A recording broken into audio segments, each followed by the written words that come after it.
let's learn the E major scale and the D shape now. So the name D shape comes from the open position of D. So the D chord, when you play it using the nut to hold down certain notes, the pattern that exists there and the chord shapes that exist there, we're calling that the D shape, even though it's in the key of E in a different location physically on the fretboard.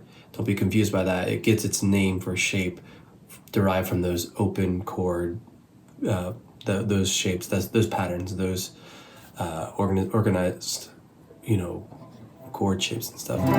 So if D looks like this, then the D scale version of that E chord and E shape looks like this.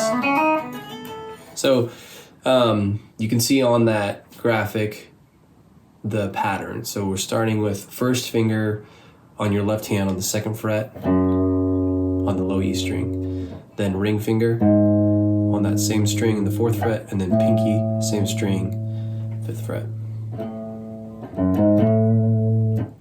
Then the next string on the A string, pointer finger on 2nd fret, ring finger on the 4th fret.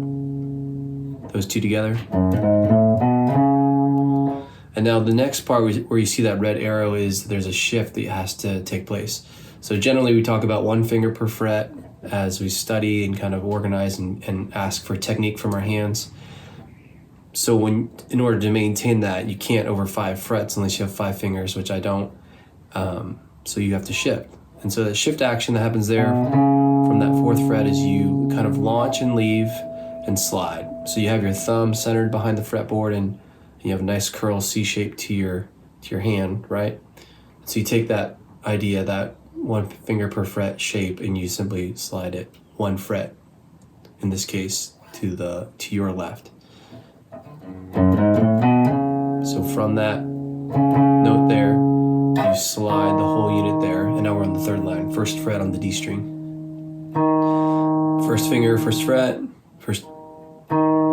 4th string, the D string, then ring finger, 2nd fret of that same string, then pinky finger, 4th fret of that same string. And we're acting like a typewriter when we read these charts. So same exact pattern for the D and the G string, and now it has another shift. You can see that red arrow reminding you that you need to make a move. And the arrows are helpful for going up, not for going down. You have to invert them if you want to think about it from top to bottom, meaning I'm gonna go this way, not this way. And vice versa here. I made a shift that way. Anyway, back to the G string, 1st fret, 2nd fret, 4th fret with those respective fingers. And then the shift here is you kind of just close your hand. So if your hand was this wide, you're gonna close it, relax it, bring it in. Your pointer finger is gonna be your next note on the B string, 2nd string, 2nd fret, 1st finger, ring finger, 4th fret, pinky finger, 4th finger, 5th fret on the B string, and that same pattern for the top B string. In reverse,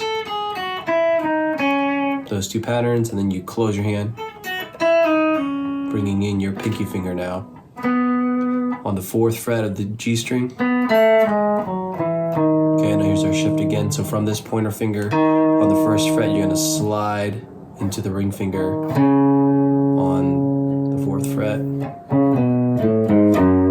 And that sounds, what you're talking about is here is the Dorian mode. So it feels weird, doesn't feel very resolved. Oops.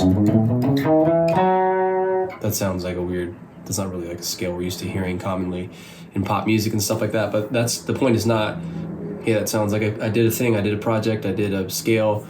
It's less of that and more of here's the location, the brick that exists right here for this D shape.